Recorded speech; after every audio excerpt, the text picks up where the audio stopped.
तिकडे पुण्यामध्ये अनेक भागात युती आघाडीचा विचार न करता एबी फॉर्मचं वाटप झालंय। अखेरच्या दिवशी अर्ज मागे घेतल्यास युती आघाडी कागदावरच दिसणार का, असा प्रश्न उपस्थित होतोय। पुण्यात भाजपचे सर्व 165 जागांवर एबी फॉर्मचं वाटप झालंय। भाजप मित्रपक्ष शिवसेनेनं 150 जागांवर एबी फॉर्म दिले। दोन्ही राष्ट्रवादींची आघाडी जाहीर झाली आहे, तरीही एकमेकांच्या मतदारसंघात उमेदवारी देण्यात आली आहे। अजित पवारांकडून 157 एबी फॉर्मचं वाटप झालंय, तर शरद पवारांकडून 90 जणांना एबी फॉर्म देण्यात आले।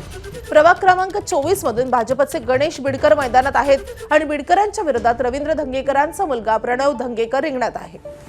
भाजप आमदार योगेश टिळेकरांच्या आई रंजना टिळेकर रिंगणात आहेत, तर रंजना टिळेकरांच्या विरोधात शिवसेनेच्या संगीता ठोसर यांनी आव्हान दिलंय। एबीपी माझा, उघडा डोळे बघा नीट।